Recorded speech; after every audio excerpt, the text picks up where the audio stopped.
নামৰ যে ব্যক্তিৰ কথা উল্লেখ কৰিছে এতিয়া তেখেত বেচিকেলি বাংলাদেশী নেশ্যনেল বাংলাদেশত ভোটাৰ লিষ্টত তেওঁৰ নাম অন্তৰ্ভুক্ত হৈ আছে। আপোনালোকে নিজেও চাব পাৰিব যে তেওঁৰ যিটো QR কোড আমি পাইছোঁ সেই QR কোডটো ক্লিক কৰিলে বাংলাদেশৰ ভোটাৰ লিষ্টটো খুলি যায়। তাতে তেওঁৰ নাম অন্তৰ্ভুক্ত হৈ আছে, তেওঁৰ ফটোগ্ৰাফ লগতো আছে আৰু একেটাই মানুহৰ নাম ভোটাৰ লিষ্টত আমাৰ অসমতো আছে, ভাৰতবৰ্ষতো আছে।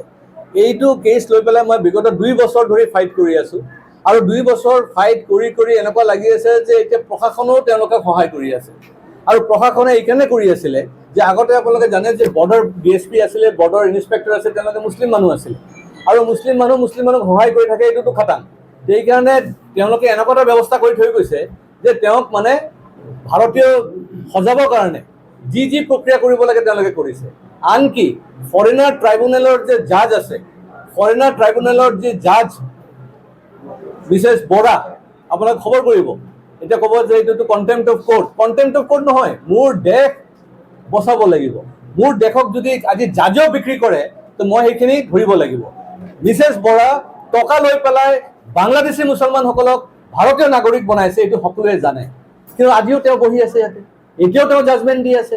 আমি কিহৰ কাৰণে চিঞৰ বাখৰ কৰি আছোঁ, কিহৰ কাৰণে ইভিকশ্যন কৰা হয়? আমাৰ মুখ্যমন্ত্ৰী ডাঙৰীয়া মই ক'ব বিচাৰিছোঁ, আপুনি যে গোটেই অসমত ইভিকশ্যন চলাই আছে আৰু মুছলমানক উচ্ছেদ কৰি আছে, উচ্ছেদ কৰি কি লাভ হ'ব যদি বিষয়াসকলে তেওঁলোকক যদি নাগৰিকতা দি দিয়ে, তেওঁলোকক যদি ঘৰত গৈ পেলাই কাগজ দি আহে যে আপুনি ভাৰতীয় নাগৰিক হৈ গ'ল আৰু তাৰ বিনিময়ত 3 লাখ টকা, 4 লাখ টকা, 5 লাখ টকা লৈ লয়, তেতিয়াতো ইয়াতেতো একো দৰকাৰেই নাই আমাৰ কৰিবৰ কাৰণে। কিহৰ কাৰণে ইভিকশ্যন কৰিব লাগে? মইতো ভাবোঁ চব বন্ধ কৰি দিব লাগে, যিমান বাংলাদেশী আছে চবক নাগৰিকতা দি দিয়ক। আমি কিয় ইমান কাজিয়া কৰি আছোঁ? কথাটো হ'ল যদি সঁচাকৈ ইভিকশ্যন হৈ আছে, তেওঁলোকৰ নাম ভোটাৰ লিষ্টৰ পৰা কৰ্তন কৰিব লাগিব, তেওঁলোকৰ যিমান ভাৰতীয় তেওঁলোকে ফেচিলিটি পাই আছিলে সেইবিলাক কৰ্তন হ'ব লাগিব, তেওঁলোকৰ যে আধাৰ কাৰ্ড আছে আধাৰ কাৰ্ড চিজ হ'ব লাগিব, তেওঁলোকক ডিটেনশ্যন কেম্পত পঠাব লাগিব। তাৰপিছত তেওঁলোকে যদি প্ৰমাণ কৰিব পাৰে যে তেওঁলোকে ভাৰতীয় নাগৰিক বুলি, তেতিয়া তেওঁলোকে আমি চাম।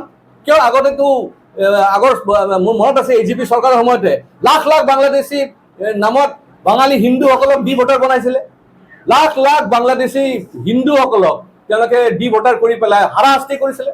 আজি যিসকলক সঁচাকৈ আমি ভাৰতবৰ্ষৰ পৰা খেদিব লাগে, বাংলাদেশী মুছলমানসকলক, তেওঁলোকক আমি কিয় প্ৰটেকশ্যন দি আছোঁ?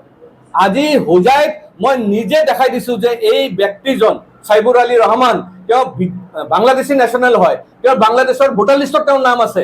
ভাৰতবৰ্ষৰ কোনো ছিষ্টেম নাই যে আপুনি দুটা দেশৰ আপুনি নাগৰিক হ'ব পাৰে বুলি। তাৰপিছতে পুলিচ প্ৰটেকশ্যন দি আছে আৰু পুলিচে কাক লিখি আছে? তেওঁলোকে বাংলাদেশ হাই কমিশ্যনক লিখে। বাংলাদেশ হাই কমিশ্যন কোনোবা ক'ব নেকি যে এইবিলাক মানুহ বাংলাদেশী নহয় বুলি? তেওঁলোকেতো বিচাৰে যে বাংলাদেশৰ পৰা আৰু মানুহ আহক আৰু ভাৰতবৰ্ষ বাংলাদেশত গুচি যাওক। আমাৰ নিয়ম হৈছে যে আমাৰ পুলিচ ডিপাৰ্টমেণ্টে লিখিব, আমাৰ হোম মিনিষ্ট্ৰী লিখিব, ফৰেন মিনিষ্ট্ৰী আমাৰ হাই কমিশ্যন বাংলাদেশক লিখিব। তেওঁলোকে তাতে চাব যে সঁচা নে মিছা। এইবিলাক একো প্ৰক্ৰিয়াই হোৱা নাই, চব বিক্ৰী হৈ আছে চাৰিওপিনে। তেনেকৈ কৰি আমি অসম বচাব পাৰিম নেকি? এনেকৈতো অসম বচাব নোৱাৰিব। বাংলাদেশী মিয়াক যদি ভাৰতীয় বনাই আছে, তো আমাৰ নিজৰ অসমীয়া মানুহে বনাই আছে, অসমীয়া যিসকল বিষয়া আছে তেওঁলোকে টকা পইচা লৈ তেওঁলোকে বনাই আছে। এইখিনি আগত ঠিক কৰক আৰু তাৰপিছত নহ'লে আমি এৰি দিম, আমি কৈ দিম যে লৈ যাওক, আমাৰ মাটি লৈ যাওক, বাংলাদেশীক দি দিয়ক তেতিয়াহ'লে।